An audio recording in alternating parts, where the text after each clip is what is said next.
Hi, everyone. You have to be happy. This is Christmas time, right? It's a time of giving, time of, just embracing one another, time to see family.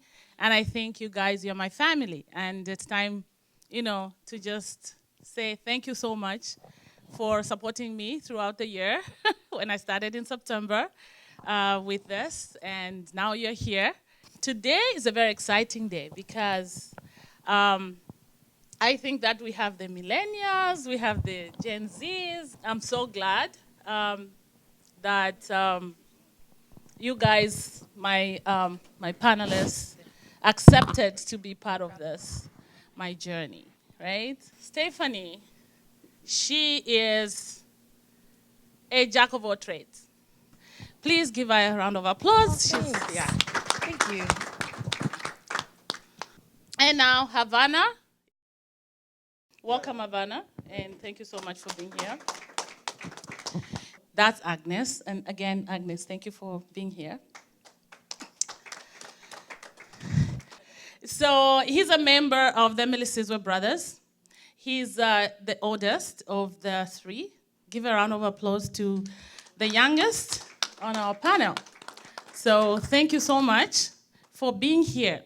Why is identity relevant in today's world? Because identity is still used as a means of access.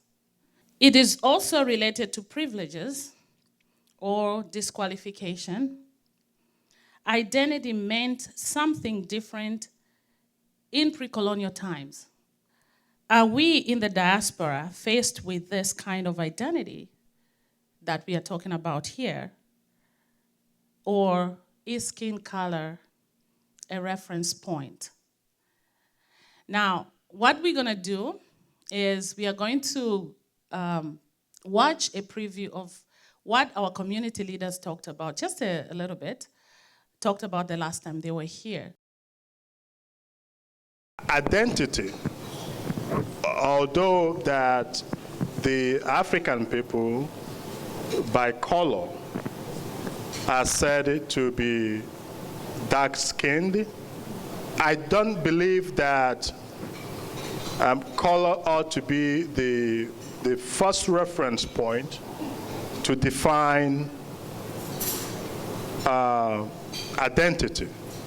Now, listening to what they were saying and putting everything together with the question of color, is skin color a reference point if you meet somebody on the street or in class or something like that who is black?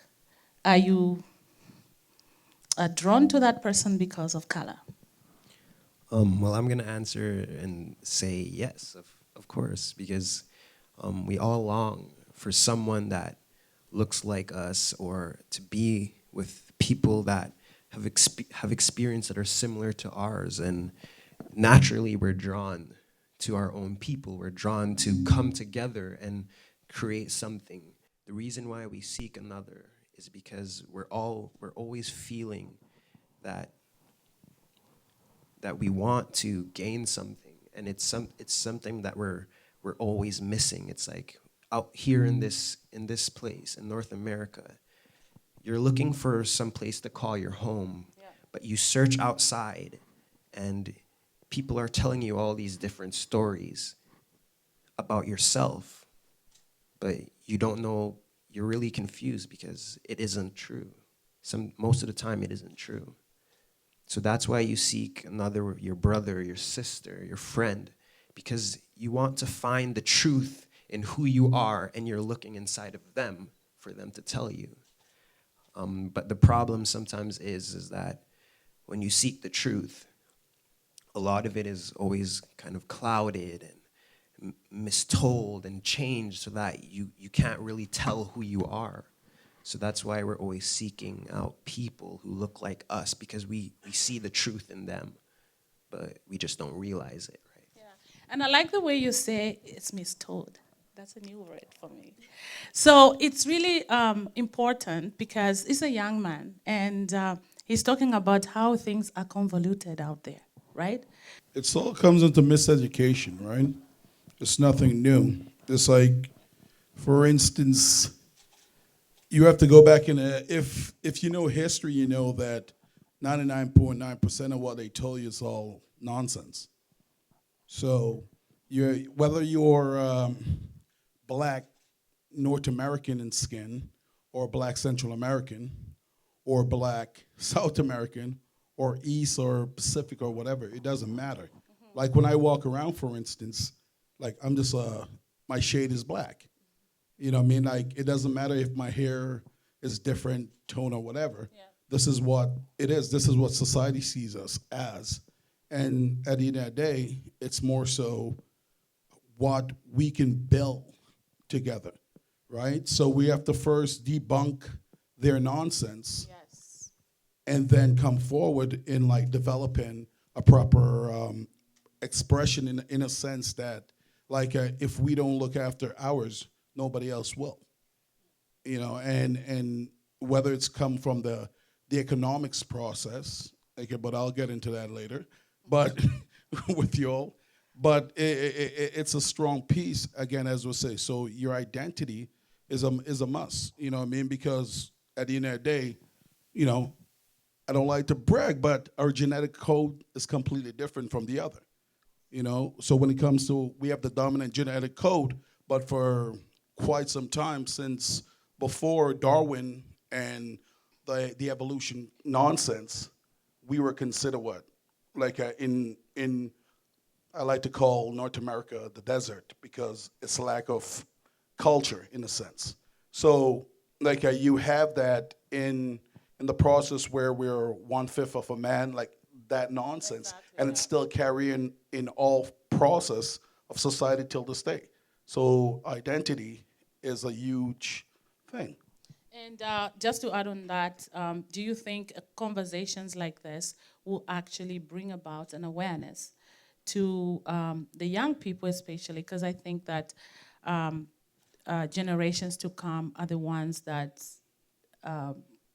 going to rewrite these things that they've told us. Yeah, like I think I mean, we have to start somewhere, and we can't shy away from it. I think a lot of people always try to tippy-toe around it, and for instance, it's like I tell my son, like I don't do Christmas. I've never have done Christmas. I don't bash the little guys for wanting gifts and all that, but that also create a little monster in a sense. Because if you're broke, then what? Are they going to steal, or are they so there's principle to life and certain concepts. So meaning that we have to speak and can't tippy-toe and be shy about the reality that we're living in. I think skin color initially is a reference point, just because, kind of like what Mark was saying, it's like human nature to like, if I wear glasses, I'm noticing everybody in here that's got glasses. I'm like, ooh, Yeah. they get it. Yeah. They're blind too, they understand. Same thing. Yeah. You're noticing like, who is black? Okay, they must get it. That's like your invitation to like, I can go in and try to have this conversation. In terms of an identity crisis, yeah, it's hard. I think kind of like what you were saying, there's a lot of miseducation that is given to you about race in general, and then about our own race and experience. So if you don't have that drive to search for answers yourself, or if you don't have parents who put that in you to search for answers yourself, you kind of just cling to whatever society gives you, which is kind of scary. It's not beneficial, because I don't want to paint the narrative that's like society's evil, but I think at a point maybe we could say it a little bit was, and I think now it's just a lot of ignorance, because you don't have to know. You don't have to know how I feel when I'm leaving my house with my hair like this, and if I dress a certain way. Yeah. You don't have to be like, I wonder how she's navigating this situation. Yeah. I recently thought of this actually when I was at a staff meeting, and all my coworkers were talking about various ways they got bullied in high school, and I was just praying no one asked me, how I was bullied in high school, because I was like, y'all don't want this conversation that's gonna come when I say, oh, people didn't like me because of my skin color. They thought that I was an Oreo because I didn't act like how the black people did on TV. They didn't want that conversation because they didn't understand that conversation. They were all talking about things like, oh, my hair was curlier, and I'm there like, your hair was curlier, okay. And they talk about like, oh, well, my name sounded funny, and I'm like, apparently to them I had a very white name, so your name sounded funny, okay. You know, so to an extent, I'm like, I don't blame them. It's just there's so much that they don't understand because they don't have to. So you've got to like really educate yourself, so because it's not going to come from anywhere else. You got to educate yourself, educate your community, you know. Exactly. And now, thank you so much, Tiffany. I just want to throw the same question to the audience and also just add on another question to say, isn't it important for families or for parents to actually have conversations about identity with their children? So my name is Mark. So in terms of identity, it's a very serious issue. And, you know, the saying says if you don't know, if you don't know your history, then you don't know where you're going. But as a race, we have basically lost, we were told a story of where we came from. So we've really debunked that saying, because whatever we knew about ourselves is what somebody told us. And now we're finding out that what they told us, as the brother said, 99% of it is actually not the truth. I think identity for me is very important. I think it defines you as a person, and if you don't know your identity, you're lost. If you don't know your roots, you're lost. I think your roots, it's what brings out the best in you. It makes who you are, and when you stand on that, I think the sky is the limit. So the issue of identity is very, very important, especially for our youngsters, especially for the generations who grew up here in Canada. I always tell my daughter, actually there's a statement that Michelle Obama once said, and it stuck on me. She said that if you don't know who you are, people will tell you who you are. But I think that identity, we are not born with identity. We develop it. Okay. Our identity comes from our values. What kind of values that I have as Eric? What kind of values that my family has? Thank you so much for the contributions. I mean, like, they were great. And I just want to hear your views. Now it's up to you, because you're going to get all the stuff, right? All the good things. So, well, I think everybody has said like a lot of great things so far, and everything's been said. So to me, just going back to the question that you posed at the very beginning, identity, like he was saying, it is definitely a sense of belonging. So we look for people that we can connect with, right? People who we have similarities with. And so, but I also think, as much as we like to think that Canada is a country that embraces diversity, because like the States is known as a melting pot, right? So everybody's supposed to come together. And over here, we are known to embrace diversity and just practice our own cultures and beliefs. But it's also very interesting. So for example, if you're filling out applications for a job or whatever, you would see like a visible minority section, right? So you kind of stop and think back. So I think it is there. Yeah. So I don't know. There's been a lot said, but yeah, I think it's, what was the first part? The second part of the question. the first part was skin color reference point. Yes, I definitely think it is. Yeah, and I'll keep it at that. So I'm going to keep this very short. So I did say something about how skin color, we look for somewhere to belong, but I didn't talk too much about the identity part of it. So, like brother said over here, identity isn't given to us when we're born. It is made as we develop, as we grow, and we learn about ourselves. It's us who create our identity. We do not take identity from what people give us. You create your own identity. So as I'm going to continue now. So we knew as an individual, as a person, that we were strong.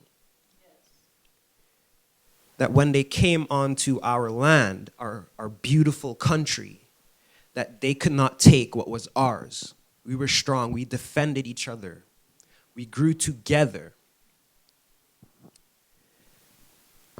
What they wanted to change was not our identity, but they wanted to change how we made ourselves. We knew that, we continued to tell ourselves that we were strong, that nothing could break us apart, but they wanted to change how we thought of ourselves. So basically, adding to what he just said is that now we need to get that foundation. Once we have the foundation of knowing who we are, from that developing, but who is going to give us this development or help us develop? Now it's our parents or our forefathers or whatever who understands who we are. Once they give us, like, as we grow up, we say that we have stages of development, like as the youth. If the youth goes past the adolescence before knowing exactly having a foundation, they develop what we call confusion. Just want to ask a quick question. You guys consider yourself Africans, right? No, I'm saying, is that the term that's used? Yes. Okay.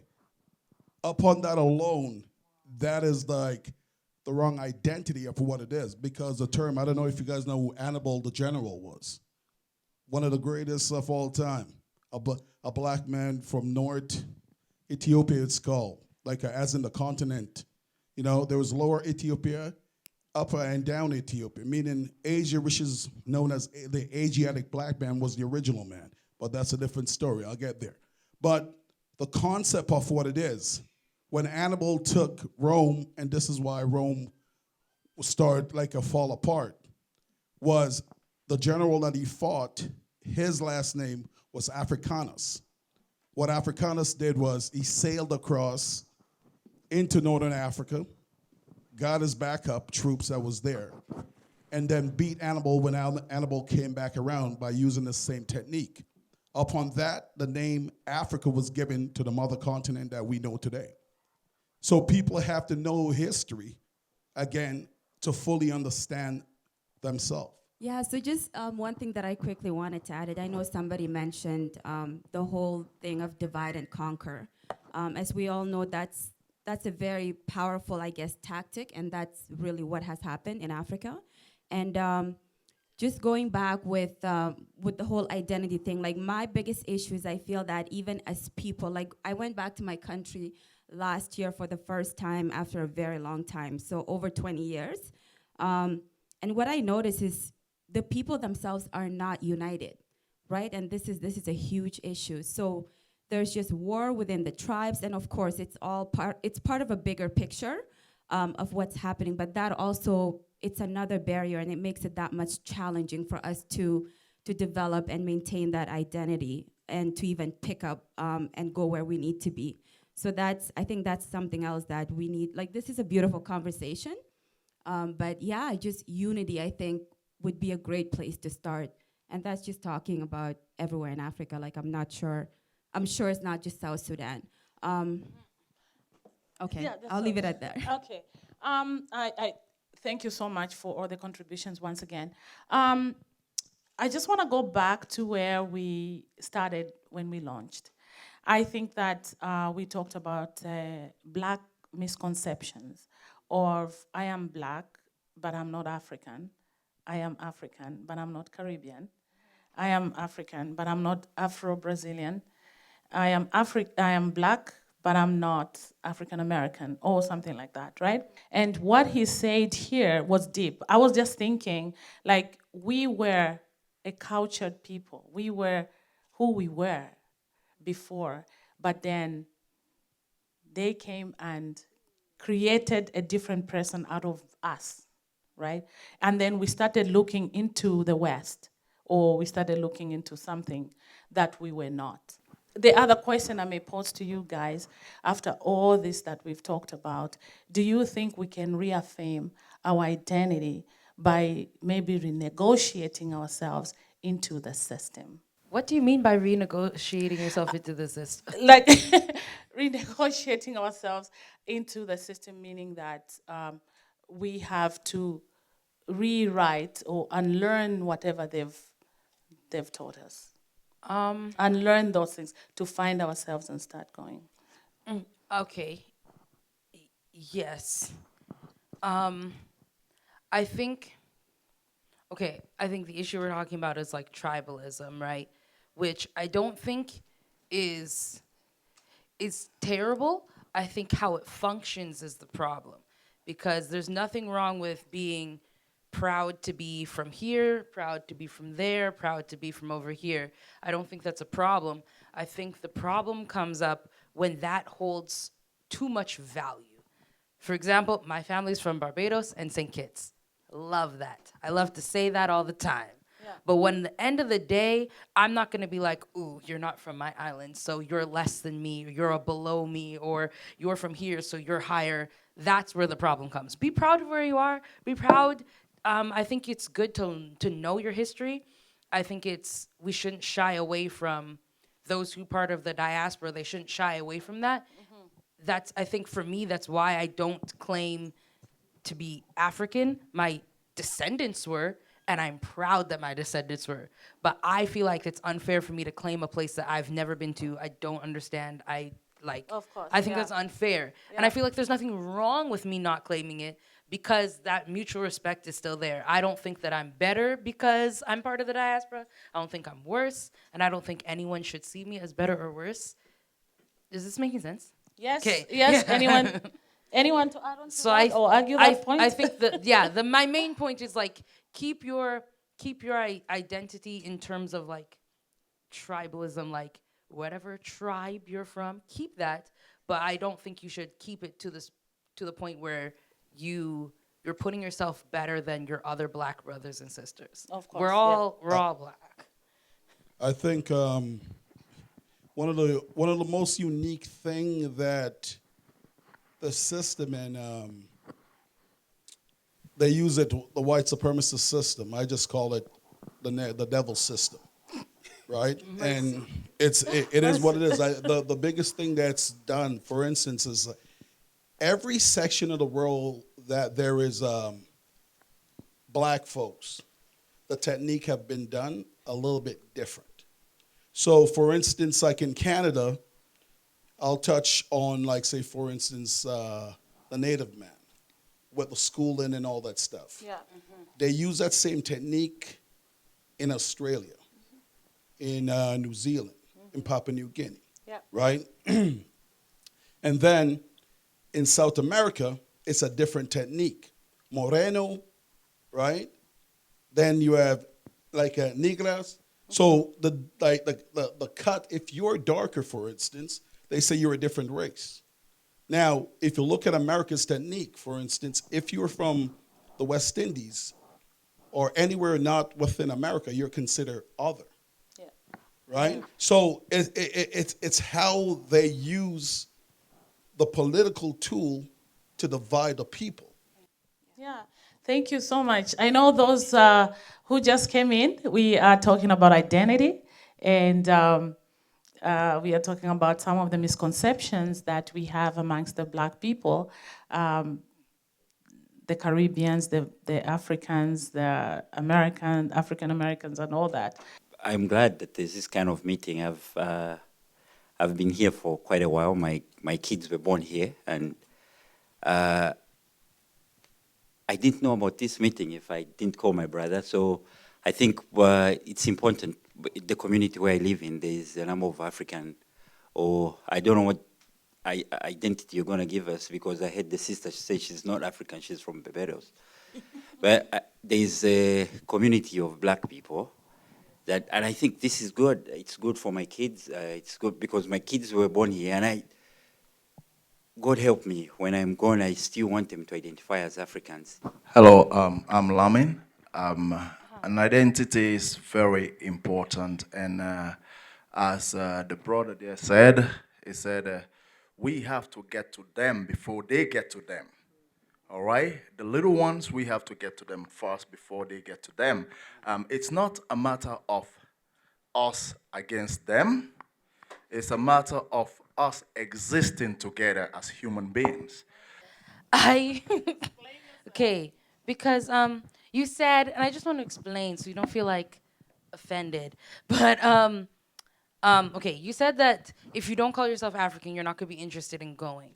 I'm interested in going. I don't call myself African because when I track back my history as far as I can, there's no country, there's no tribe. So for me to claim the entire continent, I feel like that's unfair because what it means to be African is more than just it's a lot, and I respect that. So I feel like it's unfair of me to just be like, "Oh, I'm African." Okay, do you know any African songs? No. Do you know any African languages? No. Have you ever been there? No. Do you know I know zero. Do you know how the political systems work? No. Do you know how to cook any foods? Do you know how to even eat the food? Like I know nothing. That's just the fact. I'm not trying to like get pity. That's just the fact of my history. So to claim it, I feel like that's to water Africanism down to just being this. And it's more than that. So I'm gonna go, I'm gonna experience, I'm gonna learn, but I'm not gonna learn as, oh yeah, this is my place. I'm gonna learn as this is the place of my people. Yes. There's a difference to me. And I think that she's very right. You're right, you're not wrong. Nobody's wrong. I think that the effects of slavery, the effects of colonialism, what has laid this here, right? It's because of we were displaced. And so you cannot claim because you are maybe 10th generation from the ancestors. But what would you think the ancestors would have loved to see? I think they would love to see you embrace Africa? I feel like they'd love to see a desire to learn, and Yes. I have that desire to learn, but I have that desire to learn from a place of I am somewhat outside. Yes. Yeah. I'm connected, but I'm somewhat outside. So that's why I don't want to claim anything as my own. Yeah. Because it's not like I don't know. I'm claiming it as my own as a whole, as in terms of people. Yeah. Not my own as in terms Yeah. of my identity that I've created. You are very right. You're Caribbean right. culture has influenced me. Yeah. What it means to be black in Canada is what's influenced me. Yeah. What it means to be the only black woman to graduate from my high school class is what's influenced me. Yeah. So to claim something that I know nothing about, other than like what I've read and what people like all of you have taught me, just seems unfair. I take that as like, this is what I know of my people, and then ... Yeah. This is who I am. To the brother in the back there, the Tower of Babel, right? Where within the Bible they say it was created? Like, does it say where Nimrod built it? Does it say where it was or no? No, the reason why, because like Babel itself is not based in modern Africa as what Babel is based on the western side of Lebanon. So you understand what I mean about like the process of history and geographic. Like now, within Edmonton here, for instance, here's a little something you all gotta percolate on. 1910, Edmonton voted politically to keep all blacks out of this city. So if you're not from here and you don't know the history of it, there's a lot to it. And again, it comes back into the divide and conquer, and it was based on a lie. And I really like that because it comes back to that same question that Miriam asked, negotiating yourself into the system. Now, I think the big question is, what kind of system do you want to create? Do you want to create a system where it's do you want to create a system that mimics that of the one that we're in? Or do you want to create your own system? One where there isn't limitations on how much you can learn, and there isn't any limitations on how much you can grow. Now, the system that I kind of see right now is for students, for people, for our people that are in classes, is that we are made to learn what they give us. There's always going to be the debate, because I was born in the Caribbean in St. Vincent. We have an African name, and I understand. So there's going to always be the debate. And I always think also, with our children, the parents from Africa, you're going to have the same problem that people from the Caribbean have in the next 1 or 2 generations. Your kids are born here, and pretty soon they're going to say, I'm Canadian. Doesn't matter what you say. They're going to identify with Canadian in the next couple of generations. So what we just preempting and looking ahead, we've actually, what about if it's not really about Africa? Because if we really believe in God and believe that he created the world, it's the world. Africa is just a speck on the whole thing. So are we looking too short and thinking it's the Caribbean or it's Africa? Why can't it be it's the earth and we're part of it? So then that would eliminate a lot of the infighting about who's from Africa or who's from the Caribbean. And that's kind of what we've done as a family, and that's how the boys see the world. They see the world as a very small place, and they're part of it. And God created it, and it belongs to all of us. We're not claiming any particular part of it. And that's what has given them the confidence. So when they look at another human being, they really don't see black, they don't see white, they see their brother.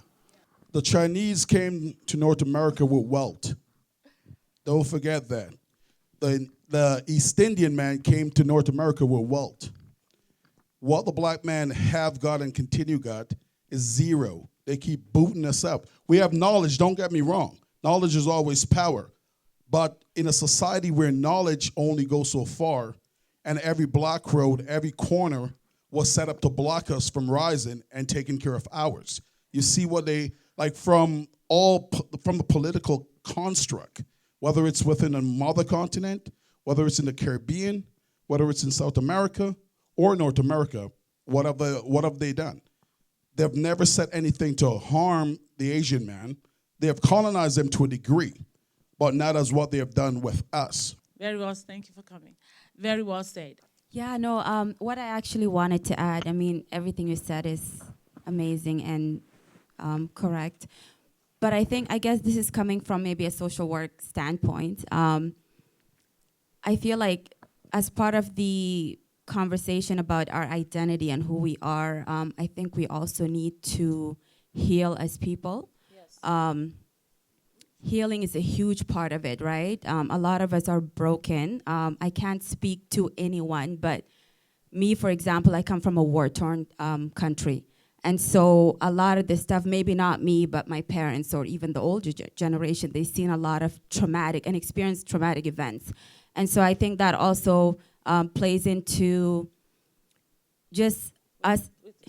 Yeah, and just how we view the world, and we also become very vulnerable as well, right, to systematic discrimination or whatever the case might be. So I think we need to work on ourselves and heal. So I'm using the 2 examples from 2 brothers over here, right? But for the first example I'm gonna use is, so my brothers and I. So we have this team, and it's in the shape of a triangle. So imagine that Zachary, the youngest one, is the point, and then Seth and I are the 2 back points that make the triangle. Now, they say that the triangle is the strongest shape. Yes. Now, each point of the triangle plays its important part. We all have our own individual strengths. Zachary, he's able to woo and make everyone smile at him and say, wow, you're so wonderful. So cute, right. Yeah. But we, in the back, are there to support Zachary. Yes. Our part is to do the same. We follow our strengths. Yeah. When Zachary needs something from us, Seth will give it to him. If I'm there and Zachary says, hey, Mark, can you be there? Can you kind of lead me? What do you think about this? We play our parts. We are all adding something to the triangle. You know what? I think honestly, what that young gentleman said over there, you're right on point. And it's very true. We need to come together. We really do. A lot of people are falling apart and stuff because there's no unity. You know what I mean? And that's what will make the world a better place. I think the issue here, because we're talking about identity, which is very important, but the other side of things I'm thinking is the issue of acceptance. Yes. Let's be comfortable and accept the way we've been created, Black people. Be very proud about it. Be very confident and comfortable in your own skin. Hello, everybody. Yes, Hi. you will.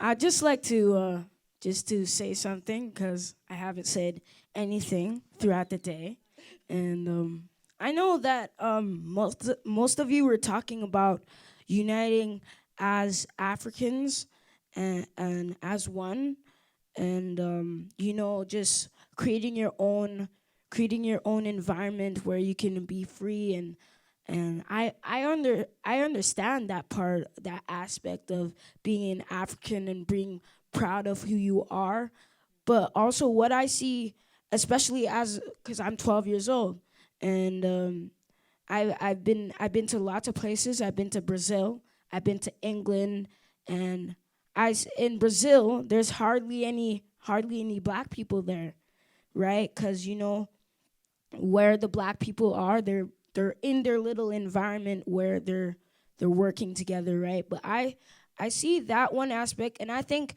it's unfair because where are the Black people? Why aren't they out there, right? Like everybody else walking on the street, like how normal people do, and how different people walk on the street. And I think that one part of it is that we're separating ourselves because of our own identity, but one thing is that identity doesn't tell who you are, because you're the person who's supposed to say that I'm strong and I'm part of this whole earth. That means everybody could be as one and live together as one, right? And that's how I see the world, is that everybody's from the same place, and though flowers can be different colors, they're still flowers. They still come from the same place, right?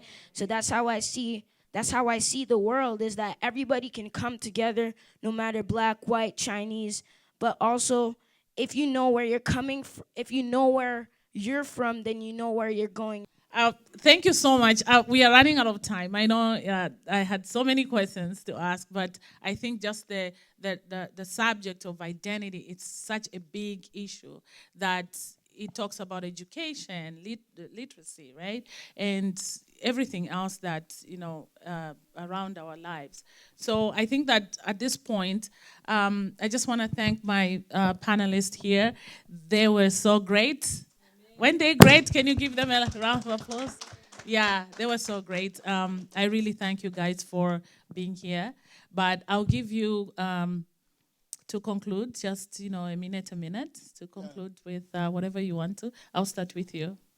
Well, how can I put it? To answer what you were saying back there about rebranding ourselves, we never brand ourselves in the first place. So we can never rebrand ourselves due to the fact that somebody else have this narrative of what we are, right? What we have to do is we keep giving a damn what they think. We keep giving a damn about acting. We basically got to focus on building ours. Yeah, so I think just the last thing that I would like to mention, my brother here, sorry I didn't get your name. I think you touched on it a little bit. Just how we're not proud of ourselves, or we don't love ourselves. I'm not sure how you worded it, but I want to urge everyone to just be really mindful and just self-conscious of what we put out there, especially the parents. I don't have kids yet, but I think parents have a huge role in this, because we have these like little like phrases that we say about black people or African or just black in general, right? For example, like I catch myself saying stuff all the time, like, oh, African people are always late, or African this, or black people, right? And so I think those kind, like when we put that out there, like even the little kids or the younger generation is gonna look at us. They're not gonna take us seriously, right? Or they're not wanna be at our functions because they know we're always late. So let's just be mindful of what we say, because there is a power in the tongue and what we put out there. That was great. I think the last thing I just want to say is that we should not forget that. So I'll tell you, the meaning of Melisizwe is leaders of the future. Amen. But if you think about the name more of the meaning, now we learned this not from ourselves, but from somebody else that looked at our name and they told us, did you realize that Melisizwe begins with me and it ends with we? Oh, yes. Now, we think that I should do this. When you think about I should start something. And we forget that we're not the only one that's trying to change something, trying to bring people together. There are so many people out there that are doing something to help educate our people, to bring people together, to do something. So many people are out there. But the thing that makes us different is that, like you said, we're everywhere. But it isn't only one person. It's all of us. Yeah. So instead of trying to go individually and almost kind of fail to actually bring people together, think about it as we bring everyone together. You don't have to go down this road alone. Earlier you were talking about healing and how we all have to heal each other. And Mark was talking about building each other up. And you were talking about, oh no, I lied. That was my note. You were talking about supporting each other. And you were talking about building each other up in terms of finances. And I thought like the key concept of that was each other. Yeah. It wasn't building up this type of black person, it was just each other as a whole. Yeah. So my question then was, how? So I wrote, it's real short, don't worry. So just based on what everyone was saying, it seemed like how we can get this done is by embracing each other's differences, the culture, different viewpoints, etc. Respect and acceptance. I think someone over there was talking about acceptance, and teaching each other about our story. Because if we all are one, then it is one story that breaks up into different chapters. I just want to say one thing, that I was listening to everyone, and everybody gave out a very, very concrete point towards this event. But one thing that I came to realize is that our mindset, we've left our mind to control everything. We haven't accepted ourselves as who we are. So those are the things that we need to start changing our mindset to say we need to support so that we can have a voice in the community that, go forward and all that. Because when he talked about the triangle and the whatever, I was thinking about the Maslow hierarchy where, most of our black people, we are just at the best. And we're just fighting for just the best, the food, the shelter, survival mode. And we are not even at the peak of development. And that's why we are having those issues, because how can you support somebody when you're actually just at the best, at the survival mode? So that's why we need to really support and get people to understand. Thank you again for my good friends, the Melisizwe brothers. Those who don't know them, these are Melisizwe brothers. They sing. They are very good. They're actually on America's Most Musical Family, Nickelodeon, right? And they've been on Helen DeGeneres, they've been on AGT, American Got Talent. These kids are very talented. And I just want to thank them for being here as well and helping me with the parents. They're great. I want to thank my cameraman there, Axel. He's very nice, and he's very gracious to be here for more than 2 hours. Thank you so much, and thank you, his friends as well, David. Yeah, thank you so much for being here. And I just want to thank my family as well. That's my brother Freeman. Those are my nephews. I want to thank my friend, Mauta. She is great. She's just an amazing lady.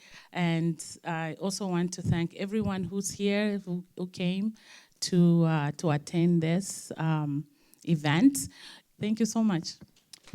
And also, she wants to thank the MC for doing the good job. Thank you. Okay, yeah. I said everyone. So. Oh, she wanted to thank the MC for doing the good job. I mean, I'm just. The MC, he knows that I'm grateful. Oh my God. Okay, thank you. Thank you guys, and thank you all. Thank you. We still have food there. Yeah. Please feel free. Let's mingle. Yeah. Also, try to know one another here and talk, right? And thank you for coming. And yes, Merry Christmas, everybody. Can we play Merry Christmas song?